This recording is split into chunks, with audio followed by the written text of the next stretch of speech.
Hello friends, स्वागत है आप सभी का। चलिए दोस्तों, हम आप सभी के लिए लेकर आ चुके हैं एक बार फिर से अगली मॉक टेस्ट 7। जैसा कि आप लोग जानते हो साथियों, आप लोग रेगुलर बेसिस पर एक मॉक टेस्ट लगाते हो, इसमें जो कि रीजनिंग और जीके जीएस का क्वेश्चन इंक्लूड किया जाता है। जी हाँ दोस्तों, आप सभी को इसकी विशेषता बता दें, इसमें प्रीवियस ईयर क्वेश्चंस और साथियों मोस्ट एक्सपेक्टेड क्वेश्चन जो कि आप लोग एग्जैक्ट परीक्षा पेपर में देखोगे वही क्वेश्चंस इसमें इंक्लूड किया जाता है। तो चलिए दोस्तों, आज का पहला क्वेश्चन आप लोग देखिए। उम्मीद करते हैं हर एक क्वेश्चन आप सभी का राइट आंसर आएगा। साथियों, आप लोग देख पा रहे होंगे, इसमें दी गई आकृति में 9 युक्त फलक के विपरीत क्या आएगा। साथियों, इस क्वेश्चन का राइट आंसर बताइए। आप सभी का राइट आंसर होना चाहिए साथियों, हम आप सभी को यही एक्सपेक्ट करते हैं बिकॉज ऑफ वेरी सिंपल यह क्वेश्चन है। साथियों, आप लोग को विद इन 5 सेकेंड में इस क्वेश्चन का राइट आंसर बताना है। तो उम्मीद करते हैं साथियों अब तक आपने इस क्वेश्चन का राइट आंसर बता लिया होगा। आप सभी को बता दें साथियों, इसमें किस प्रकार आपको फाइंड करना है। साथियों, आप लोगों को इसमें एक छोड़कर देखिए, 3 का अपोजिट 8 आएगा और साथियों 6 का अपोजिट 7 आएगा, 9 का अपोजिट 4 आएगा। तो साथियों, इस क्वेश्चन का राइट आंसर डी ऑप्शन है। आप लोग उम्मीद करते हैं इस क्वेश्चन को पूर्ण रूप से समझ पाए होंगे किस प्रकार आ रहा है। साथियों, इस क्वेश्चन का डी ऑप्शन राइट आंसर है। उम्मीद करते हैं साथियों आपको समझ में आ गया होगा। चलिए दोस्तों, अगले क्वेश्चन की तरफ। आप लोग क्वेश्चन देख पा रहे होंगे, दी गई आकृति में कितने त्रिभुज हैं आपको फाइंड करना है। आप लोग बहुत ही ईजी तरीके से इसको फाइंड कर सकते हो साथियों, विद इन 5 सेकेंड में उम्मीद करते हैं आपका आंसर आ जाएगा। साथियों, आप लोग देख पा रहे होंगे, दी गई आकृति में कितने त्रिभुज हैं आपको बताना है। तो आप लोग देखिएगा, 1 2 और साथियों ये पूरा वाला 1 3, यानी 3 यह हो गया और एक ये जो कोने में है वह 4। साथियों, आपका राइट आंसर क्या है? B option. उम्मीद करते हैं हर एक स्टूडेंट का राइट आंसर आ गया होगा। चलिए दोस्तों, अगले क्वेश्चन की तरफ मूव करते हैं। प्रीवियस ईयर में आया हुआ यह क्वेश्चन है, दी गई आकृति में कितनी सतह है आपको बताना है। उम्मीद करते हैं प्रत्येक स्टूडेंट्स का राइट आंसर आएगा बिकॉज ऑफ साथियों क्वेश्चन में कुछ भी नहीं है, आप लोग बहुत ही ईजी तरीके से फाइंड कर सकते हो। तो चलिए दोस्तों, हम लोग गिनते हैं कि कितना है। आप लोग देख पा रहे होंगे 1 ये 2 3 4 5 6 7 और ये 8। साथियों 8 यह हो गया। आप लोग बीच में एक देखोगे, एक 9 और एक 9 के एकदम जस्ट अपोजिट बीच वाला यानी उसके पीछे वाला एक 10, यानी आपका राइट आंसर क्या है साथियों? बी ऑप्शन के दी गई आकृति में पूरा 10 सतह है। साथियों, बी ऑप्शन आपका राइट आंसर होना चाहिए। चलिए दोस्तों, अगले क्वेश्चन की तरफ मूव करते हैं। वीडियो अच्छा लगे साथियों लाइक करना और चैनल पे नए हो तो सब्सक्राइब कर लेना ताकि आपको इसी तरह सेशंस प्रोवाइड होता रहे। जी हाँ दोस्तों, आप लोग चलिए अगले क्वेश्चन को देखिए। निम्नलिखित प्रश्न में दी गई विकल्पों में से संबंधित शब्द को चुनिए। कोण, रेडियन तो दाब क्या।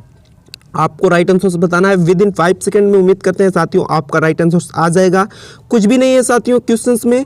कोण का मात्रक रेडियन है तो दाब का मात्रक पास्कल, यानी सी ऑप्शन आपका राइट आंसर हो गया। साथियों, उम्मीद करते हैं आपका राइट आंसर आ गया होगा। आइए दोस्तों अगले क्वेश्चन की तरफ। क्वेश्चन है, निम्नलिखित प्रश्न में दिए गए विकल्पों में से संबंधित अक्षर को चुनिए। आपको संबंधित अक्षर चुनना है। साथियों, अभी आप लोग रीजनिंग का क्वेश्चंस कर रहे हो, आगे आने वाले सभी क्वेश्चंस आप लोग अभी जीके जीएस का भी देखोगे। तो उम्मीद करते हैं वीडियो को आप कंप्लीट देखना साथियों, आपको बहुत ही मज़ा आएगा और साथियों एग्जैक्ट आप लोग परीक्षा पेपर में ये सभी क्वेश्चंस देखोगे। तो उम्मीद करते हैं आप अंत तक बने रहोगे। साथियों, आप लोग इस क्वेश्चन को हल कीजिए। किस प्रकार हल किया गया है आप लोग देख पा रहे होगे। साथियों, जब यफ में आप +5 करोगे तो आपका के आएगा, उसी प्रकार आई में जब +5 यानी +5 ऐड करोगे तो आपका जो कि एन आएगा, और आर में जब +5 करोगे तो आपका डब्ल्यू आएगा, ई में जब +5 करोगे तो आपका जे आएगा।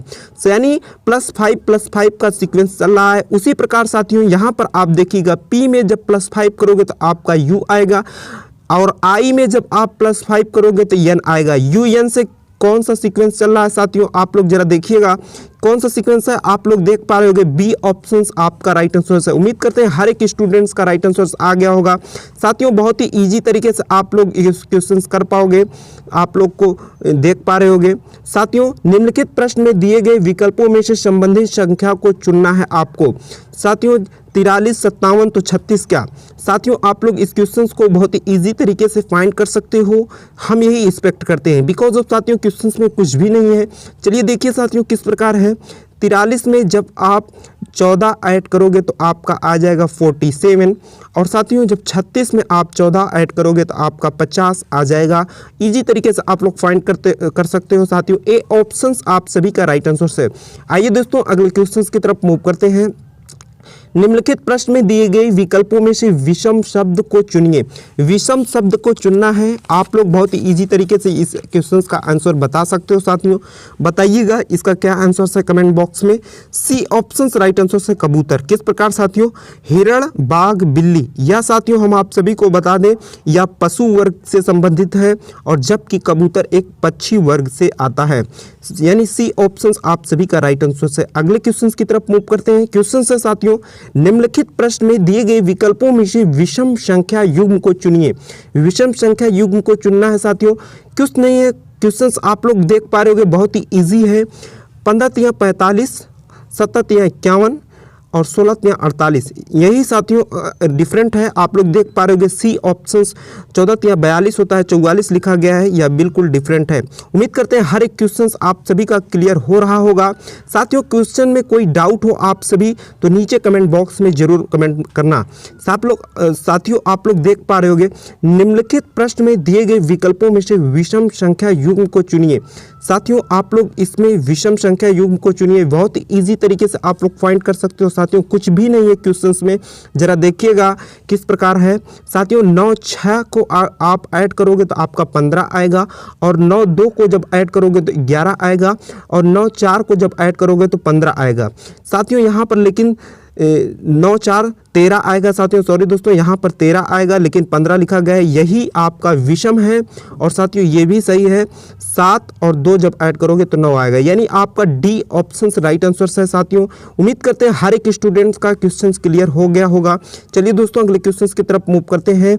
यदि एक दर्पण को ए बी रेखा पर रखा जाए तो दी गई उत्तर आकृति में कौन सी आकृति प्रश्न आकृति का सही दर्पण प्रतिबिंब है, यानी आपको दर्पण प्रतिबिंब बताना है साथियों। बहुत ही इजी तरीके से आप लोग फाइंड कर सकते हो क्योंकि साथियों क्वेश्चंस में कुछ भी नहीं है। आप लोग डायरेक्ट इस क्वेश्चंस को यहाँ से पलट दोगे साथियों। यस आपका स्टार्टिंग से आएगा और इस प्रकार यस लिखा रहना चाहिए। तो किस में लिखा गया है? डी ऑप्शंस आपका राइट आंसर है। आप लोग देख पा रहे होगे एग्जैक्ट या जो कि फिगर बन रहा है डी ऑप्शंस में। आइए दोस्तों अगले क्वेश्चंस की तरफ मूव करते हैं। दी गई उत्तर आकृति में से उस उत्तर आकृति को चुनिए जिसमें प्रश्न आकृति निहित है। जी हाँ दोस्तों, इसमें किस में जो कि प्रश्न आकृति निहित है उत्तर आकृति में आप लोग देख पा रहे होगे। इस क्वेश्चन का राइट आंसर बी ऑप्शन है। आप लोग देख पा रहे होगे एग्जैक्ट या फिगर जो कि इसमें निहित है। साथियों अगले क्वेश्चन की तरफ मूव करते हैं। कागज को मोड़कर छेदने तथा खोलने के बाद उस उत्तर आकृति के जैसा दिखाई देगा। तो साथियों इस क्वेश्चन का आपका राइट आंसर क्या है आप लोग देख पा रहे होगे। इसको आप इजी तरीके से फाइंड कर सकते हो साथियों। ये पेपर शीट है, ये इसको इस तरह मोड़ा गया, फिर इस तरह मोड़ा गया, फिर इस तरह मोड़ा गया, फिर इस तरह कट किया गया, फिर बाद में आप लोग जब री ओपन करोगे तो किस प्रकार का फिगर बनेगा। सी ऑप्शन आपका राइट आंसर है साथियों। उम्मीद करते हैं हर एक स्टूडेंट्स का राइट आंसर आया होगा। चलिए दोस्तों अगले क्वेश्चन की तरफ आप लोग देख पा रहे वह रेख चुनिए जो नीचे दिए गए वर्गों के बीच संबंध को सही निरूपित करता है। अक्षर, शब्द, वाक्य, यानी साथियों ये तीनों तो एक ही से रिलेट करते हैं, यानी ए ऑप्शन आपका राइट आंसर होना चाहिए। बिकॉज ऑफ साथियों आप लोग देख सकते हो अक्षर, शब्द, वाक्य आपस में रिलेट करते हैं एक ही से, क्योंकि अक्षर से शब्द बनता है तथा शब्दों से वाक्य बनता है, इसीलिए साथियों। आइए दोस्तों अगले क्वेश्चन की तरफ मूव करते हैं। उम्मीद करते हैं हर एक स्टूडेंट्स का क्लियर हो रहा होगा हर एक क्वेश्चन से। निम्नलिखित प्रश्न में दिए गए विकल्पों में से प्रश्न चिन्ह के स्थान पर आने वाली संख्या को चुनिए। साथियों प्रश्न चिन्ह के स्थान पर कौन सी संख्या आएगी आपको बताना है।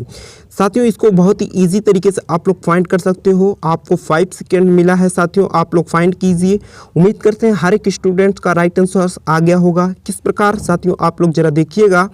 3 में जब 4 जोड़ोगे और 7 जोड़ोगे और 2 जोड़ोगे और फिर 3 जोड़ दोगे तब आपका साथियों इसका आंसर आ जाएगा 19। किस प्रकार देखिए यहाँ पर 3 4 3 7 7 दूनी 14 14 2 16 16 3 19, यानी 19 आपका बीच वाला संख्या आया है।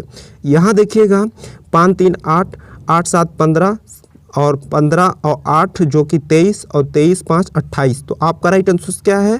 B option. उम्मीद करते हैं हर एक स्टूडेंट्स का आंसर आ गया होगा। बहुत ही ईजी तरीके से आप लोग उसका आंसर दे सकते थे। साथियों आप लोग यहाँ पर देखिएगा, अब जीके जीएस का क्वेश्चन स्टार्ट हो गया है। यहाँ पर क्वेश्चंस को देखिए और वीडियो को कंप्लीट देखना चाहते हो। जीके जीएस का क्वेश्चन बहुत ही इंपॉर्टेंट है। आप लोग एग्जैक्ट परीक्षा पेपर में देखोगे यह सभी क्वेश्चन। आप लोग चलिए देखिए, चिल्का झील निम्नलिखित में से किस राज्य में स्थित है, आपको बताना है। तो साथियों ए ऑप्शन आपका राइट आंसर होना चाहिए उड़ीसा। आप सभी को बता दें साथियों, चिल्का झील खारे पानी का झील है जो कि भारत के पूर्वी तट पर उड़ीसा राज्य में महानदी की सहायक दया नदी के मुहाने पर स्थित है। उम्मीद करते हैं हर एक क्वेश्चन आप सभी को क्लियर हो रहा होगा। अगले क्वेश्चन की तरफ चलते हैं। निम्नलिखित में से किस नदी का उद्गम भारतीय क्षेत्र में नहीं होता है? तो साथियों इस क्वेश्चन का right answer C option Brahmaputra Ganga का होता है साथियों भारतीय क्षेत्र में, और जो कि यमुना का भी होता है, महानदी का भी होता है जो कि छत्तीसगढ़ से होता है। सी ऑप्शन आपका डिफरेंट है, यानी सी ऑप्शन इसमें जो कि यह भारतीय क्षेत्र से इसका उद्गम नहीं है। कहाँ से हम आप सभी को बता दें साथियों, तिब्बत के मानसरोवर झील से इसका उद्गम है ब्रह्मपुत्र का। आइए दोस्तों अगले क्वेश्चन की तरफ मूव करते हैं। विश्व का सबसे कम उम्र का बलित पर्वत है। बलित पर्वत मतलब आप लोग समझिए साथियों, क्या इसका मतलब है? वह पर्वत जो मुख्यतः भूपर्पटी में बड़े पैमानों पर वलन होने के कारण निर्मित होता है, उसे ही बलित पर्वत कहा जाता है।